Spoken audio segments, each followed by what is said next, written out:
It's well known to all persons of keen perception that birds are in fact mammals.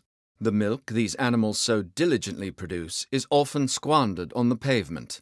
And it took the entrepreneurial spirit of some Eastern European denizens, which could only arise from the resigned indifference brought on by harsh, cold climates, to first attempt the milking of an ornithoid. The most successful of those early attempts were on the columbiform, or pigeon.